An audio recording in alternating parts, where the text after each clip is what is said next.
Like the square and compasses, the level and the plumb are nearly always united in our ritual. They really belong together, as much in moral teaching as in practical building. The one is used to lay horizontals, the other to try perpendiculars, and their use suggests their symbolism.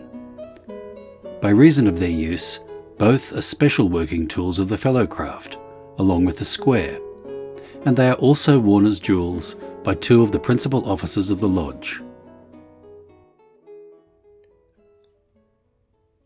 Good evening and welcome to tonight's presentation, From the Quarries, an archive of Masonic lore.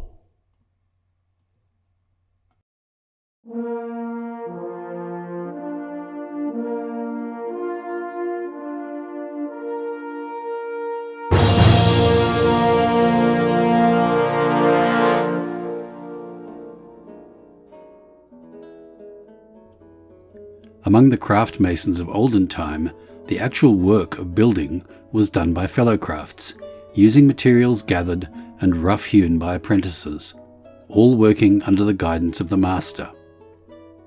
In our symbolism, the apprentice is youth, so the fellowcraft is manhood, the time when the actual work of life must be done on the level by the plumb and square. Next to the square and compasses, the level and plumb are among the noblest and simplest symbols of the craft, and their meaning is so plain that it hardly needs to be pointed out. Yet they are so important in use and meaning that they might almost be numbered among the lesser lights of the lodge. The level, so the newly made mason is taught, is for the purpose of proving horizontals. An English writer finds a lesson in the structure of the level in the fact that we know its surface is level when the fluid is poised and at rest. From this use of the level, he bids us seek to attain a peaceful, balanced poise of mind, undisturbed by the passions which upset and sway us one way or the other. It is a counsel of perfection, he admits, but he insists that one of the best services of Masonry is to keep before us high ideals, and, what is more, a constantly receding ideal, otherwise we should tire of it. Of course, the great meaning of the level is that it teaches equality, and that is a truth that needs to be carefully understood. There is no little confusion of mind about it. The Declaration of American Independence tells us that all men are created equal, but not many have tried to think out what the words really mean. With most of us, it is a vague sentiment, a glittering generality born of the fact that all are made of the same dust and sharers of the common human lot, moved by the same great faith and fears, hopes and loves, walking on the level of time until death, by its grim democracy, erases all distinctions and reduces all to the same level. Anyone who faces the facts knows well enough that all men are not equal, either by nature or by grace. Our humanity resembles the surface of the natural world in its hills and valleys. Men are very unequal in physical power, in mental abilities, in moral quality. No two men are equal. No two are alike.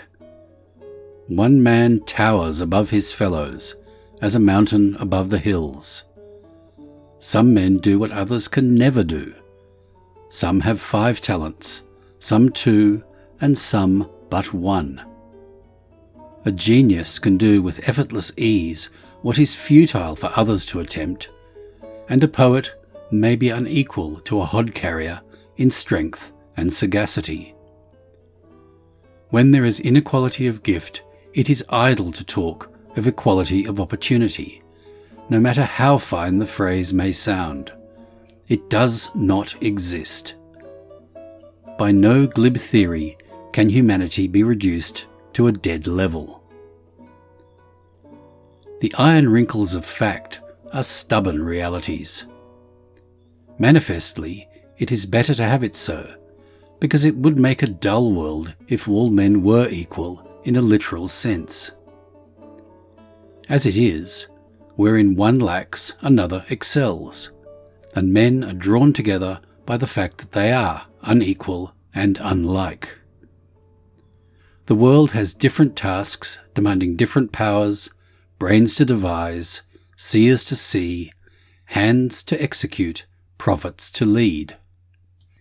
We need poets to inspire, scientists to teach, pioneers to blaze the path to new lands.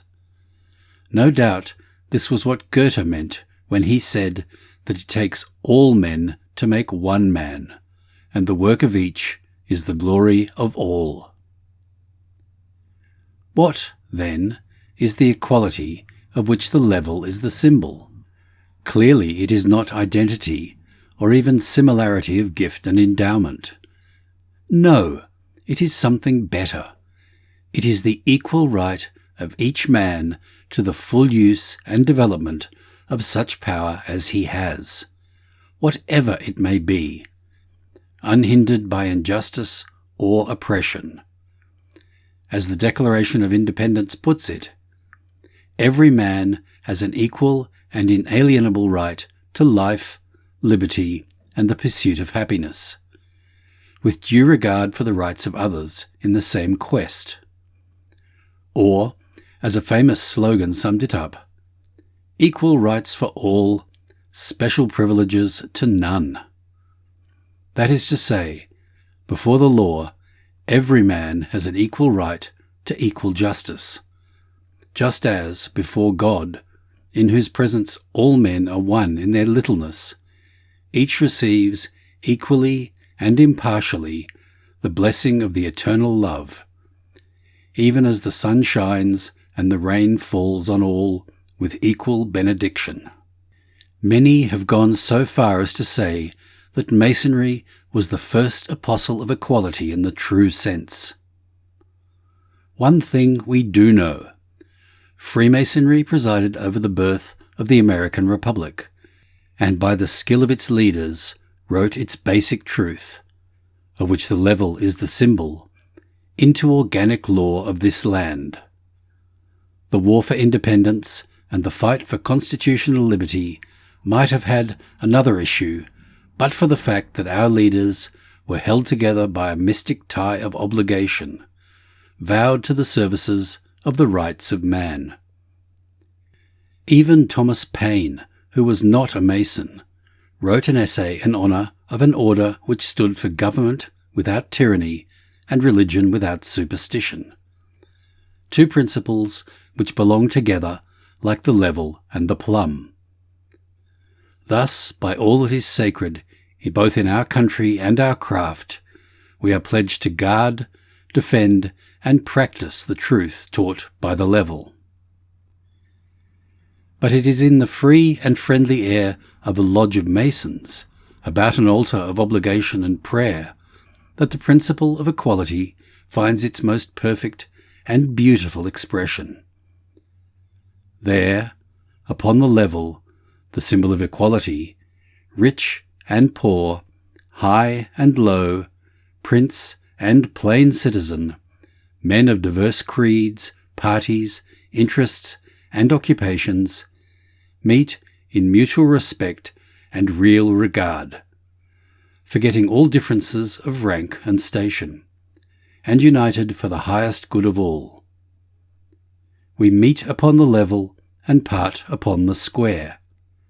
Titles, ranks, riches do not pass the inner guard, and the humblest brother is held in sacred regard, equally with the brother who has attained the highest round of the wheel of fortune.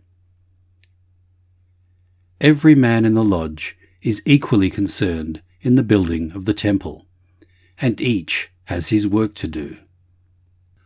Because the task demands different gifts and powers, all are equally necessary to the work. The architect who draws the plans, the apprentice who carries stones or shapes them with his chisel and gavel, the fellow-craft who polishes and deposits them in the wall, and the officers who marshal the workmen, guide their labour, and pay their wages.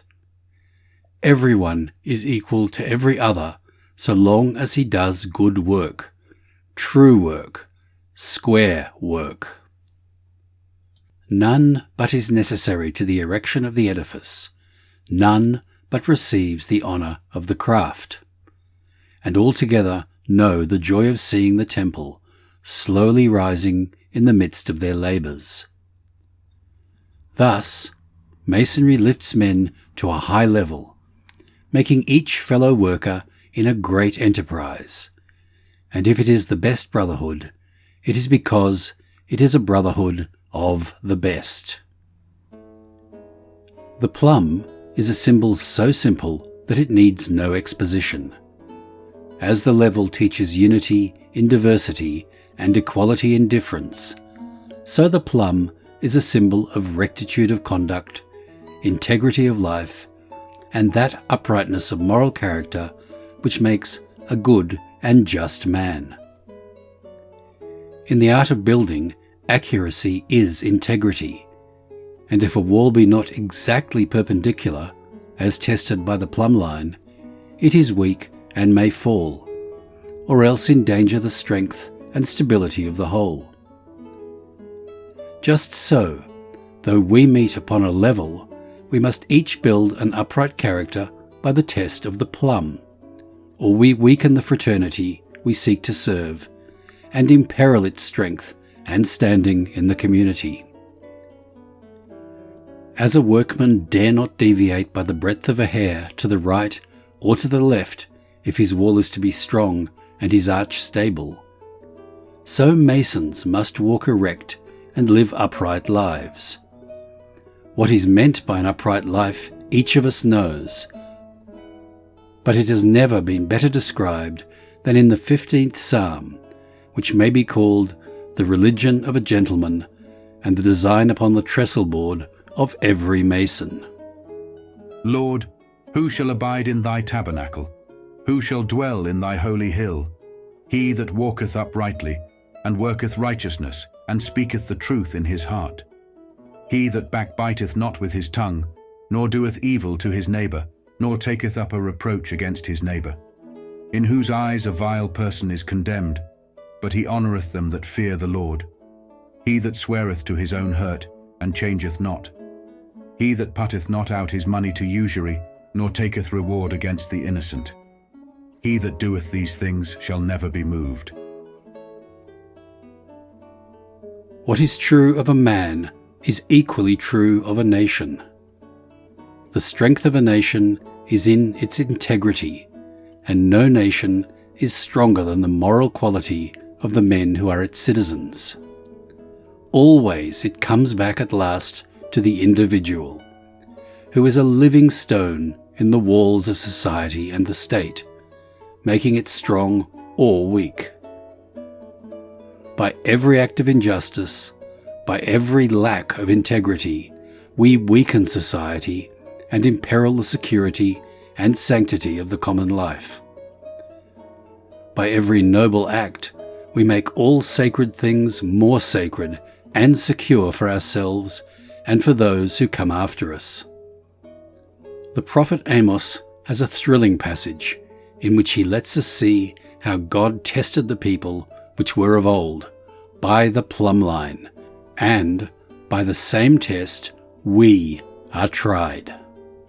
Thus he showed me, and behold, the Lord stood upon a wall made by a plumb line, with a plumb line in his hand. And the Lord said unto me, Amos, what seest thou? And I said, A plumb line. Then said the Lord, Behold, I will set a plumb line in the midst of my people Israel. I will not again pass them by any more.